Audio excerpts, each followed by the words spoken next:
ನಿಮ್ಮೆಲ್ಲರಿಗೂ ಗೊತ್ತು ಬೆಂಗಳೂರಲ್ಲಿ ದ್ರೌಪದಮ್ಮನ ಕರ್ಗ ಆಗುತ್ತೆ. ಈ ದ್ರೌಪದಮ್ಮನ ನೆಕ್ಲೇಸ್ಗೆ ಅಧಿಕಾರಿಗಳೇನಾದರೂ ಕನ್ನ ಹಾಕಿದ್ರಾ ಅಂತ ಪ್ರಶ್ನೆ ಇದೆ. ಮುಜರಾಯಿ ಇಲಾಖೆ ಅಧಿಕಾರಿ ವಿರುದ್ಧ ಈಗ ಆರೋಪ ಕೇಳಿಬಂದಿದೆ. ಆರೋಪ ಮಾಡ್ತಾ ಇರೋದು ಬೇರೆ ಯಾರು ಅಲ್ಲ, ಧರ್ಮರಾಯ ಸ್ವಾಮಿಯ ದೇಗುಲದ ಅಧ್ಯಕ್ಷರಾದಂತಹ ಸತೀಶ್ ಈ ಆರೋಪ ಮಾಡ್ತಾ ಇದ್ದಾರೆ. ದೇಗುಲದ ನಿಕಟಪೂರ್ವ ಅಧ್ಯಕ್ಷ ಸತೀಶ್ ಈ ಹೇಳಿಕೆ ಕೊಟ್ಟಿದ್ದಾರೆ. ಲಕ್ಷಾಂತರ ರೂಪಾಯಿ ಬೆಲೆ ಬಾಳುವಂತಹ ಒಡವೆಗಳು ಕಳ್ಳತನ ಆಗಿದೆಯಾ? ಹಾಗಾದ್ರೆ ದೇಗುಲದಲ್ಲಿದ್ದ ಕೆಲ ಒಡವೆಗಳು ಕಳ್ಳತನ ಮಾಡಿದ್ದಾರಂತೆ. ಈ ಬಗ್ಗೆ ಮಾಜಿ ಅಧ್ಯಕ್ಷ ಸತೀಶ್ ಈಗ ಪ್ರಶ್ನೆ ಮಾಡ್ತಾ ಇದ್ದಾರೆ. ಇದ್ರ ಬಗ್ಗೆ ಹಲವಾರು ಸಲ ಪ್ರಶ್ನೆ ಮಾಡ್ತಾ ಇದ್ರಂತೆ. ಕೆಲ ಒಡವೆಗಳನ್ನ ತಂದು ಹುಂಡಿಯಲ್ಲಿ ಹಾಕ್ತಾ ಇದ್ರಂತೆ. ತಿಗಳರಪೇಟೆಯ ಶ್ರೀ ಧರ್ಮರಾಯ ಸ್ವಾಮಿ ದೇವಾಲಯ, ಕರ್ಗದ ದೇವಸ್ಥಾನ ಅಂತ ನಾವು ಏನ್ ಹೇಳ್ತೀವಿ, ಅದೇ ದೇವಸ್ಥಾನದ ಬಗ್ಗೆ ನಾವು ಮಾತಾಡ್ತಾ ಇದ್ದೀವಿ. ಇಲ್ಲಿ ದ್ರೌಪದಮ್ಮನ ನೆಕ್ಲೆಸ್ಗೆ ಕನ್ನ ಹಾಕಿದ್ರಾ ಅಂತ. ಇದ್ರ ಬಗ್ಗೆ ಮಾಜಿ ಅಧ್ಯಕ್ಷ ಸತೀಶ್ ಇವಾಗ ಗಂಭೀರ ಆರೋಪ ಮಾಡ್ತಾ ಇದ್ದಾರೆ. ಕಳ್ಳತನ ಆರೋಪ ತಳ್ಳಿ ಹಾಕಿದ್ದಾರೆ ಮುಜರಾಯಿ ಇಲಾಖೆಯ ಇಒ ಎಕ್ಸಿಕ್ಯೂಟಿವ್ ಆಫೀಸರ್. ಅಕ್ಟೋಬರ್ 6ರಂದು ಹುಂಡಿ ಎಣಿಕೆ ವೇಳೆ ಚಿನ್ನದ ಆಭರಣ ಪತ್ತೆಯಾಗಿತ್ತು. ಗುಣಮಟ್ಟ ಪರೀಕ್ಷೆಗೆ ಬ್ಯಾಂಕ್ ಸಿಬ್ಬಂದಿಗೆ ಕರೆ ಮಾಡಿದ್ವಿ, ಆದ್ರೆ ಬ್ಯಾಂಕ್ ಮ್ಯಾನೇಜರ್ ಸಂಜೆ ಆಗಿದೆ ಬರಲ್ಲ ಅಂತ ಹೇಳಿದ್ರು. ಅದಕ್ಕೋಸ್ಕರ ಚಿನ್ನದ ಸರವನ್ನ ನಾವೇ ತೆಗೆದುಕೊಂಡು ಹೋಗಿದ್ವಿ. ದೇಗುಲದಲ್ಲೇ ಇರಿಸಬೇಕು ಅನ್ನೋ ನಿಯಮ ಉಲ್ಲಂಘನೆ ಬಗ್ಗೆ ಸ್ಪಷ್ಟನೆ ಕೊಟ್ಟಿದ್ದಾರೆ. ಸರವನ್ನ ದೇವಾಲಯದಲ್ಲೇ ಉಳಿಸೋದಕ್ಕೆ ಲಾಕರ್ ವ್ಯವಸ್ಥೆ ಇಲ್ಲ. ಇಷ್ಟು ವರ್ಷ ಇತಿಹಾಸ ಇರುವಂತಹ ಈ ದೇವಸ್ಥಾನದಲ್ಲಿ ಒಂದು ಲಾಕರ್ ವ್ಯವಸ್ಥೆ ಇಲ್ಲ ಅಂತಂದ್ರೆ ನಾಚಿಗೇಡು. ಇದು ಬಿ ದರ್ಜೆಯ ದೇವಾಲಯ. ಅರ್ಚಕರನ್ನ ವಜಾ ಮಾಡಲಾಗಿತ್ತು. ಚಿನ್ನದ ಅಂಗಡಿಯಲ್ಲಿ ಅಂದೇ ಪರಿಶೀಲಿಸಿ ಕೊಂಡೊಯ್ದಿದ್ದೇವೆ. ಸೋಮವಾರ ಮತ್ತೆ ಬ್ಯಾಂಕ್ ಸಿಬ್ಬಂದಿ ಮೂಲಕ ಮತ್ತೆ ಪರೀಕ್ಷೆ ಮಾಡಿದೀವಿ. ಚಿನ್ನ ಪರೀಕ್ಷೆ ಮಾಡಿ ಮತ್ತೆ ದೇಗುಲದ ಹುಂಡಿಗೆ ಹಾಕಿದೀವಿ. ತೂಕದಲ್ಲಿ ಬದಲಾವಣೆ ಆಗಿದೆ ಅನ್ನೋ ಆರೋಪ ಸುಳ್ಳು. ಆರೋಪಕ್ಕೆ ಮುಜರಾಯಿ ಇಲಾಖೆ ಇಒ ನಾಗರಾಜ್ ಸ್ಪಷ್ಟನೆ ಕೊಟ್ಟಿದ್ದಾರೆ. ಎಂಥ ದೇವಸ್ಥಾನ ಆದ್ರೂ ಒಂದು ಸಣ್ಣ ಲಾಕರ್ ಆದ್ರೂ ಇರುತ್ತೆ. ಇದ್ರ ಬಗ್ಗೆ ಒಂದು ಆಡಿಯೋ ಇದೆ, ಕೇಳಿಸ್ಕೋಣ. 4 ಗಂಟೆ ಆಗ್ತದೆ ಧರ್ಮರಾಯ ಸ್ವಾಮಿ ಟೆಂಪಲ್ದು ಹುಂಡಿ ಎಣಿಕೆ ಸಮಯದಲ್ಲಿ ಒಂದು ನೆಕ್ಲೆಸ್ ಸಿಕ್ತು ಸರ್ ಹುಂಡಿಯಲ್ಲಿ. ಸೊ ಅದನ್ನ ಹುಂಡಿ ಕೌಂಟಿಂಗ್ ಮುಗಿಲಿಕ್ಕೆ 4 ಗಂಟೆ ಆಯ್ತು ಸರ್ ಸಂಜೆ. ಸೊ ಅದನ್ನ ನಾವು ಅಪ್ರೈಸ್ ಮಾಡ್ಲಿಕ್ಕೆ ಬ್ಯಾಂಕ್ ನಮ್ಮ ಅಕೌಂಟ್ ಟ್ರಾನ್ಸಾಕ್ಷನ್ ಮಾಡೋ ಬ್ಯಾಂಕ್ ಅವ್ರಿಗೆ ಫೋನ್ ಮಾಡಿದ್ವಿ, ಮ್ಯಾನೇಜರ್ ಫೋನ್ ಮಾಡ್ತೀವಿ. ಅವ್ರಿಗೆ ದುಡ್ಡು ಅಪ್ರೈಸರ್ ಈ ಟೈಮಲ್ಲಿ ಸಿಗಲ್ಲ ಸರ್, ಮಾರ್ನಿಂಗ್ ಟೈಮಲ್ಲಿ ಸಿಗ್ತಾರೆ ಅಂತ ಹೇಳ್ತಾರೆ. ಸೊ ನಾವೇನ್ ಮಾಡ್ತೀವಿ, ಪಕ್ಕದಲ್ಲೇ ಒಂದು ಒಡವೆ ಅಂಗಡಿ ಇತ್ತು ಸರ್, ಧರ್ಮರಾಯ ಪಕ್ಕದಲ್ಲಿ ಪೇಟೆ ಅಂಗಡಿ ಇತ್ತು. ಅವ್ರ ಹತ್ರ ನೋಡೋಣ, ಚೆಕ್ ಮಾಡಿ ಕೇಳೋಣ ಗೋಲ್ಡ್ ಇಲ್ಲ ಅಂತಂದ್ಬಿಟ್ಟು ಹೇಳಿದ್ಕೆ ಅವರು ಚೆಕ್ ನೋಡ್ಬಿಟ್ಟು ಸರ್ ಗೋಲ್ಡ್ ಇದ್ದಂಗೆ ಇದೆ, ಗೋಲ್ಡ್ ಇರ್ಬೇಕು ಸರ್ ಅಂತ. ಅವಾಗ ಅಲ್ಲೇ ತೂಕ ಹಾಕಿದೀವಿ. ಅದು ಫೋಟೋ ತಗೊಂಡಿದ್ವಿ. 6ನೇ ತಾರೀಕು 68 ಗ್ರಾಮ್ 18 ಮಿಲಿ ಇದೆ. ಫೋಟೋ ತಗೊಂಡಿದ್ವಿ. ಅದೇ ನೀವು ಫೋಟೋದಲ್ಲಿ ವಿತ್ ಡೇಟ್ ಸಮೇತ ಬಂದಿದೆ, ಡೇಟ್ ಟೈಮ್ ಎಲ್ಲ ಬಂದಿದೆ. ಸೊ ನಾವೇನ್ ಮಾಡ್ತೀವಿ, 7ನೇ ತಾರೀಕು ಗೌರ್ಮೆಂಟ್ ಹಾಲಿಡೇ ಭಾನುವಾರ, ಸರಿನಾ?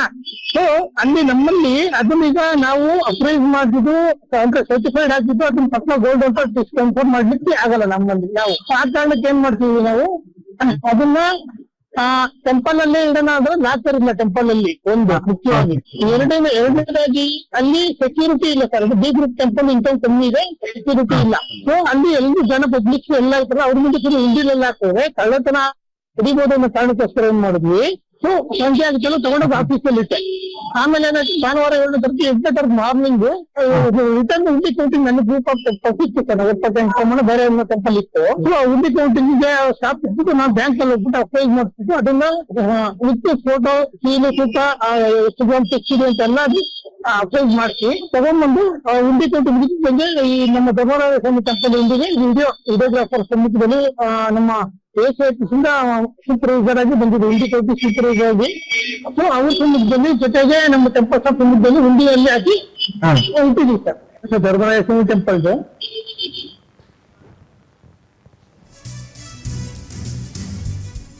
ದೇವಾಲಯದಲ್ಲಿ ಎಲ್ಲ ಒಡವೆಗೂ ಲಾಕರ್ ಸಿಸ್ಟಮ್ ಇದೆ. ದೇವಸ್ಥಾನದ ನಿಕಟಪೂರ್ವ ಅಧ್ಯಕ್ಷ ಸತೀಶ್ ಪ್ರತಿಕ್ರಿಯೆ ಕೊಟ್ಟಿದ್ದಾರೆ.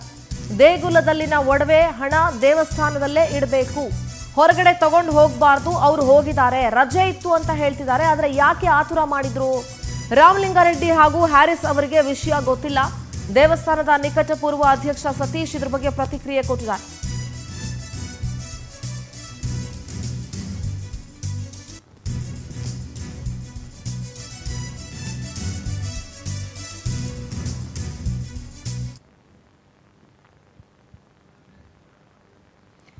ಎಸ್, ದೇವಸ್ಥಾನದಲ್ಲಿ ಲಾಕರ್ ಇಲ್ಲ ಅಂತ ಇಒ ಹೇಳಿದ್ರು. ಆದ್ರೆ ದೇವಸ್ಥಾನದಲ್ಲಿ ಎಲ್ಲ ಒಡವೆಗೂ ಲಾಕರ್ ಸಿಸ್ಟಮ್ ಇದೆ ಅಂತ ಸತೀಶ್ ಹೇಳ್ತಿದ್ದಾರೆ. ಕರಗ ಉತ್ಸವದಲ್ಲೂ ಭರ್ಜರಿ ಭ್ರಷ್ಟಾಚಾರದ ಆರೋಪ ಇತ್ತು. 10 ಲಕ್ಷ ಬಿಡುಗಡೆ ಮಾಡೋದಕ್ಕೆ 2 ಲಕ್ಷ ಲಂಚ ಕೇಳ್ತಾರೆ ಮುಜರಾಯಿ ಇಲಾಖೆಯಲ್ಲಿ ಅಂತ ಸತೀಶ್ ಆರೋಪ ಮಾಡಿದ್ರು. ಮುಜರಾಯಿ ಇಲಾಖೆಯಲ್ಲೂ ಭ್ರಷ್ಟಾಚಾರ ನಡೀತಾ ಇದೆ. ಮುಜರಾಯಿ ಇಲಾಖೆ ಅಧಿಕಾರಿಗಳ ಮೇಲೆ ಕಮಿಷನ್ ಬಾಂಬ್. 20% ಕಮಿಷನ್ ತಗೊಳ್ತಾರೆ ಅಂತ ಈ ಹಿಂದೆ ಇದ್ದಂಥ ಅಧ್ಯಕ್ಷ ಸತೀಶ್ ಹೇಳಿದ್ದಾರೆ. ತಹಶೀಲ್ದಾರ್ ಅರವಿಂದ್ ಬಾಬು, ಎಡಿಸಿ ಜಗದೀಶ್, ಮುಜರಾಯಿ ಇಲಾಖೆಯ ಎಸಿ ಪುರುಷೋತ್ತಮ್, ನವೀನ್ ಈ ಕಮಿಷನ್ ದಂಧೆಯಲ್ಲಿ ಭಾಗಿಯಾಗಿದ್ದಾರೆ. 6 ಅಧಿಕಾರಿಗಳ ಹೆಸರನ್ನ ಸತೀಶ್ ಬಹಿರಂಗಪಡಿಸಿದ್ದಾರೆ. ಒಂದು ತಂಡವಾಗಿ ಭ್ರಷ್ಟಾಚಾರಕ್ಕೆ ಇಳಿದ ಬಗ್ಗೆ ಸತೀಶ್ ಆರೋಪ ಮಾಡ್ತಿದ್ದಾರೆ.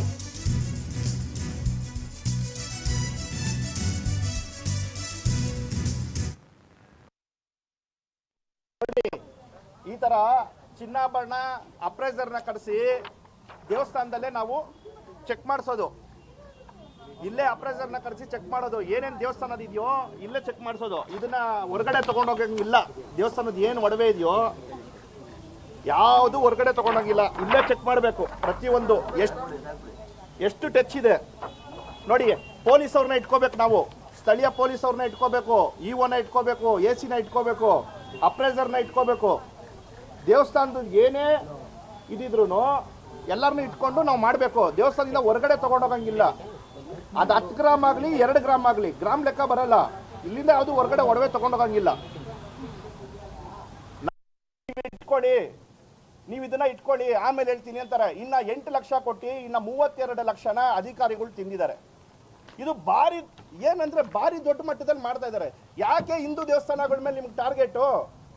ಇಷ್ಟೇ ನಾವು ಕೇಳೋದು. ನೋಡಿ, ಇವತ್ತಿಗೆ ನಮ್ಮ ರಾಮಲಿಂಗಾರೆಡ್ಡಿ ಸಾಹೇಬರು ನಮ್ಗೆ ಯಾವುದೇ ತರ ತೊಂದರೆ ಕೊಡ್ತಾ ಇಲ್ಲ. ಮುಜರಾಯಿ ಮಿನಿಸ್ಟ್ರು ನಮ್ಮ ಪರವಾಗಿ ನಿಂತಿದ್ದಾರೆ. ಪ್ರತಿಯೊಂದಕ್ಕೂ ಅವ್ರು ಇದು ಮಾಡ್ತಾರೆ.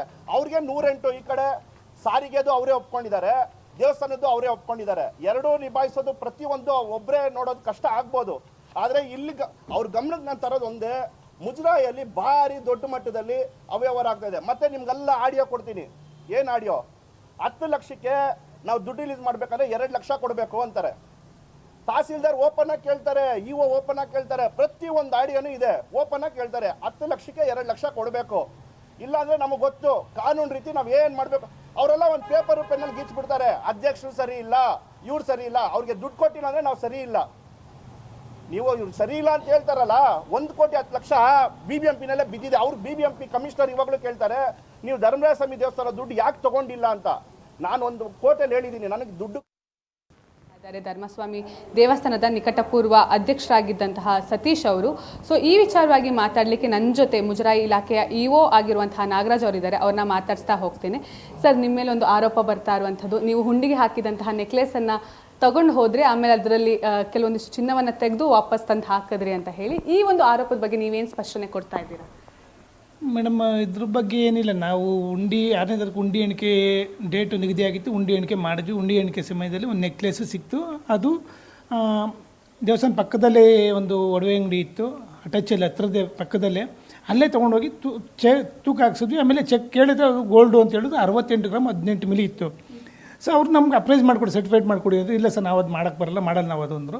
ಸೊ ನಾವೇನು ಮಾಡಿದ್ವಿ, ನಮ್ಮ ಬ್ಯಾಂಕ್ ಮ್ಯಾನೇಜರ್ಗೆ, ನಮ್ಮ ಟೆಂಪಲ್ ಟ್ರಾನ್ಸಾಕ್ಷನ್ ಏನು ಮಾಡ್ತಾರೆ ಆ ಬ್ಯಾಂಕ್ ಮ್ಯಾನೇಜರ್ಗೆ ಫೋನ್ ಮಾಡಿದೆ. ಫೋನ್ ಮಾಡಿಬಿಟ್ಟು ಸರ್ ಹಿಂಗೆ ಅಪ್ರೈಸ್ ಮಾಡೋಕ್ಕೆ ಇತ್ತು, ಕಳಿಸ್ಕೊಡ್ತೀರಾ ಅಂತಂದೆ. ಸರ್ ಈ ಟೈಮಲ್ಲಿ ಸಿಗೋಲ್ಲ, ಸಂಜೆ ಟೈಮ್ ಸಿಗೋಲ್ಲ, ಮಾರ್ನಿಂಗ್ ಟೈಮಲ್ಲಿ ಬೇಕಾದ್ರೆ ಕರೆಸ್ತೀನಿ ಸರ್, ಸೋಮವಾರ ಬೇಕಾದ್ರೆ ಬರ್ತಾರೆ. 6ನೇ ತಾರೀಕು ಆಗಿದ್ದು, ಶನಿವಾರ 6ನೇ ತಾರೀಕು 10ನೇ ತಿಂಗಳು. ಆಮೇಲೆ ಭಾನುವಾರ 7ನೇ ತಾರೀಕು ಭಾನುವಾರ ಇತ್ತು. ಸೊ 8ನೇ ತಾರೀಕು ಮಾರ್ನಿಂಗ್ ಬೇಕಾದ್ರೆ ಕರೆಸ್ತೀನಿ ಅಂತ ಹೇಳಿದ್ರು. ಸರಿ ಅಂದ್ಬಿಟ್ಟು ನಾನು ಏನು ಮಾಡಿ 6ನೇ ತಾರೀಕು ಅದು ನೆಕ್ಲೆಸ್ ತೊಗೊಂಡು ಇಲ್ಲಿ ಆಫೀಸಲ್ಲಿ ಬಂದು ಆಫೀಸಲ್ಲಿ ಇಟ್ಬಿಟ್ಟು, ಸೊ 8ನೇ ತಾರೀಕು ಬಂದು ಆಫೀಸಿಂದ ನೆಕ್ಲೆಸ್ ತೊಗೊಂಡೋಗಿ ಬ್ಯಾಂಕ್ ಹೋಗಿ ಅಪ್ರೈಸ್ ಮಾಡಿಸ್ಬಿಟ್ಟು, ಆಯ್ತು ಬ್ಯಾಂಕ್ ಅವ್ರ ಕಡೆಯಿಂದ ಅಪ್ರೈಸ್ ಮಾಡಿಸ್ಬಿಟ್ಟು ಹೋಗಿ ವಿಡಿಯೋ ಸಮೇತ ನಮ್ಮ ಸಹಾಯಕ ಆಯುಕ್ತ ಕಚೇರಿಯ ಸೂಪರ್ವೈಸರು ಮೇಲ್ವಿಚಾರಣೆಗೆ ಬಂದಿದ್ರು ಉಂಡಿ ಎಣಿಕೆಗೆ. ಅವರು ಸಮ್ಮುಖದಲ್ಲಿ, ನಮ್ಮ ಸ್ಟಾಫ್ ಸಮ್ಮುಖದಲ್ಲಿ, ಆಮೇಲೆ ವಿಡಿಯೋಗ್ರಾಫರ್ ತೊಗೊಂಡೋಗಿ ವಿಡಿಯೋಗ್ರಾಫರ್ ಮುಖಾಂತರ ವಿಡಿಯೋ ಮಾಡಿಸಿ ಉಂಡಿಗೆ ಹಾಕಿದ್ದೀವಿ. ಓಕೆ ಸರ್, ಅವ್ರು ಹೇಳ್ತಾ ಇರುವಂಥದ್ದು ಆ ಒಂದು ನೆಕ್ಲೆಸ್ ಇದ್ದಿದ್ದು ಸುಮಾರು 120 ಗ್ರಾಮ್ ಇತ್ತು, ಬಟ್ ತಂದಿಟ್ಟಾಗ 68 ಗ್ರಾಮ್ ಆಗಿದೆ ಅಂತ ಹೇಳಿ. ಹಾಗೆ ಯಾರ ಪರ್ಮಿಷನ್ ಕೂಡ ಅವರು ತಗೊಂಡ್ರೆ, ಮುಜರಾಯಿ ಇಲಾಖೆಯಿಂದ ಅಂದರೆ ಹುಂಡಿಯಲ್ಲೇ ಹಾಕಿದಂಥದ್ದನ್ನ ಯಾರು ಕೂಡ ತೆಗೆದುಕೊಂಡು ಹೋಗಬಾರ್ದು, ಆದರೂ ಕೂಡ ಅವ್ರು ತಗೊಂಡು ಹೋಗಿದ್ದಾರೆ ಅಂತ ಅವರು ಆರೋಪ ಮಾಡ್ತಾ ಇದ್ದಾರೆ. ಮೇಡಮ್, ಅದು ಉಂಡಿ ಕರೆಕ್ಟ್, ಅದು ನಿಜನೇ. ನಮ್ಮ ಇಲಾಖೆಯಲ್ಲಿ ಉಂಡಿಲಿ ಸಿಗಲಿ ಇನ್ನೊಂದು ಸಿಗಲಿ ದೇವಸ್ಥಾನದ ಒಳಗಡೆ ಇರಬೇಕು, ಇಟ್ಕೊಬೇಕು, ಅದು ಕರೆಕ್ಟ್. ಬಟ್ ಅದು ಏನಾಗ್ತದೆ, ಈಗ ನಮ್ಮಲ್ಲಿ 6ನೇ ತಾರೀಕು ಉಂಡಿ ಎಣಿಕೆ ನಮ್ಮ ಸಮಯದಲ್ಲಿ ಇದು ನೆಕ್ಲೆಸ್ ಸಿಕ್ಕಿದೆ. ಆಮೇಲೆ ಆವತ್ತೇ ನಾವು ವೆಯ್ಟ್ ಮಾಡಿಸಿದ್ವಿ ಪಕ್ಕದಲ್ಲೇ, ಎಲ್ಲ ವಿತ್ ಎಲ್ಲ ಸ್ಟಾಫ್ ಎಲ್ಲ ಹೋಗಿ ನಮ್ಮ ಸೂಪರ್ವೈಸರ್ ಸಮೇತ ಹೋಗಿ ನಾವು ಎಲ್ಲ ವೆಯ್ಟ್ ಮಾಡಿಸಿದ್ರು. 68 ಗ್ರಾಮ್ 18 ಮಿಲಿ ಇತ್ತು. ಸೊ ನಾವು ನೆಕ್ಸ್ಟ್ ಅದನ್ನು ಏನು ಅಲ್ಲಿ ಯಾಕೆ ತೊಗೊಂಬರ್ಬೇಕಾದ ಪರಿಸ್ಥಿತಿ ಬಂತು ಅಂದರೆ, ಒಂದು ಟೆಂಪಲ್, ಅದು ಬಿ ಗ್ರೇಡ್ ಟೆಂಪಲ್ಲು, ಅಂದರೆ ಇನ್ಕಮ್ ಕಮ್ಮಿ ಆಯ್ತಾ. ಅದರಲ್ಲಿ ಟೆಂಪಲಲ್ಲಿ ಲಾಕರ್ ಇಲ್ಲ, ಮುಖ್ಯವಾಗಿ ಲಾಕರ್ ಇಲ್ಲ. ಸೊ ಎಲ್ಲಿಡೋದು? ಎರಡನೇದು ಸೆಕ್ಯೂರಿಟಿ ಇಲ್ಲ. ಸೊ ಹಂಗೆ ಇಷ್ಟೇ ಲಾಕರ್ ಇಲ್ಲ, ಸೆಕ್ಯೂರಿಟಿನೇ ಇಲ್ಲ ಅಂದಮೇಲೆ ಅದು ಲಕ್ಷಾಂತರ ರೂಪಾಯಿ ಬೆಲೆ ಬಾಳೋ ವಸ್ತು, ದೇವ್ರ ವಸ್ತು, ನಾವು ಕಾಪಾಡಬೇಕು. ಅದನ್ನು ಕಾಪಾಡೋದು ನಮ್ಮ ಜವಾಬ್ದಾರಿ. ಇಲ್ಲೇ ಅಲ್ಲೇ ಉಂಡಿಲಿ ಹಾಕ್ಬಿಡ್ಬೋದಿತ್ತು. ಅಕಸ್ಮಾತ್ ಲಕ್ಷಾಂತರ ರೂಪಾಯಿ ಬೆಲೆ ಬಾಳೋ ವಸ್ತು ಉಂಡಿಗೆ ಹಾಕಿದ್ದೀವಿ ಚಿನ್ನನೇ ಅಂತ ಎಲ್ರಿಗೂ ಪಬ್ಲಿಕ್ಕೆಲ್ಲ ಗೊತ್ತಾಗಿದೆ. ಏನು ಮಿಸ್ಯೂಸ್ ಆಗುವಂಥ ಚಾನ್ಸಸ್ ಇದೆ ಅನ್ನೋ ಕಾರಣಕ್ಕೋಸ್ಕರ ನಾವು ಅದನ್ನು ಸೇಫ್ ಮಾಡೋಕ್ಕೋಸ್ಕರ ತಂದುಬಿಟ್ಟು ಆಫೀಸಲ್ಲಿ ಬಿಟ್ಟು 8ನೇ ತಾರೀಕು ಸಂಡೇ ಇತ್ತು, 7ನೇ ತಾರೀಕು ಮಾರ್ನಿಂಗ್ಗೆ ಅಪ್ರೈಸ್ ಮಾಡಿಸ್ಬಿಟ್ಟು ಎಲ್ಲರೂ ಸಮ್ಮುಖದಲ್ಲಿ ಉಂಡಿಗೆ ಹಾಕಿದ್ದೀವಿ. ಸರ್, ಅವ್ರು ಹೇಳ್ತಾ ಇರುವಂಥದ್ದು ಬೇರೆ ಒಡವೆಗಳಿಗೆ ಅಂದರೆ ಲಾಕರ್ ಇದೆ, ಈ ಒಂದು ನೆಕ್ಲೆಸ್ಗೆ ಲಾಕರ್ ನಮ್ಮ ಹತ್ರ ಇದ್ರೂ ಕೂಡ ಇಟ್ಟಿಲ್ಲ ಅವರು ಅಂತ ಹೇಳ್ತಾ ಇರುವಂಥದ್ದು. ಅಂದರೆ ದೇವಸ್ಥಾನದಲ್ಲಿ ಲಾಕರ್ ಇದೆ ಅಂತ ಅವ್ರು ಹೇಳ್ತಾ ಇದ್ದಾರೆ. ಇಲ್ಲ ಮೇಡಮ್, ಲಾಕರ್ ಇಲ್ಲ. ಅದು ಲಾಕರ್ ಯಾವ ಥರ ಇರುತ್ತೆ ಅಂತಾರೆ ಒಂದು ತಿಳ್ಕೊಳ್ಳಿ. ಅಕಸ್ಮಾತ್ ಲಾಕರ್ ಇದ್ರೂ ನಾವು ಈಗ ಉದಾಹರಣೆಗೆ ಆ ನೆಕ್ಲೆಸ್ಸು ಸಿಗ್ತಲ್ವ, ಅದು ನಾವೇನು ಮಾಡ್ತೀವಿ, ಆಭರಣ ಹೋಗಿ ಎಂಟ್ರಿ ತೊಗೊತೀವಿ. ಅದ್ರಲ್ಲಿ ತೊಗೊಂಡ್ಬಿಟ್ಟು ಅದ್ರದ್ದೇನು ತೂಕ, ಅಂದಾಜು ಮೊತ್ತ, ಇನ್ನೊಂದು ಮೊತ್ತಂದೆಲ್ಲ ಪಕ್ಕ ಅದ್ರಲ್ಲಿ ಎಂಟ್ರಿ ಮಾಡಿಬಿಟ್ಟು ಅದನ್ನು ಅರ್ಚಕರು ವಶಕ್ಕೆ ಕೊಡ್ತೀವಿ. ಏನು ದೇವರ ಉಪಯೋಗಕ್ಕೆ, ದಿನನಿತ್ಯ ಉಪಯೋಗಕ್ಕೆ ಅಂತ ಕೊಡ್ತೀವಿ. ಆ ಟೈಮಲ್ಲಿ ನಾವು ಕೊಡ್ತೀವಲ್ಲ ಅರ್ಚಕರಿಗೆ, ಅವ್ರು ಇಟ್ಕೊಳಕ್ಕೆ ಲಾಕರ್ ಇರ್ತೈತೆ. ಅರ್ಥ ಮಾಡ್ಕೊಳ್ಳಿ ನೀವು. ಈಗ ನಾವು ನೇರವಾಗಿ ಅದು ಲಾಕರ್ ನಾವು ಓಪನ್ ಮಾಡಿ ನಮಗೆ ಬರೋಲ್ಲ, ರೈಟ್ಸ್ ಬರೋಲ್ಲ, ಅರ್ಚಕರ ಹತ್ರ ಇರ್ತೈತೆ ಅದು. ಆಯ್ತಾ, ನಮಗೆ ಸಪ್ರೇಟ್ ಲಾಕರ್ ಆಗಲಿ, ಇಲ್ಲಿ ದೇವಸ್ಥಾನ ಲಾಕರ್ ಇಲ್ಲ, ಅಲ್ಲಿ ನಮ್ಮ ಆಫೀಸಲ್ಲಿ ಲಾಕರ್ ಇಲ್ಲ.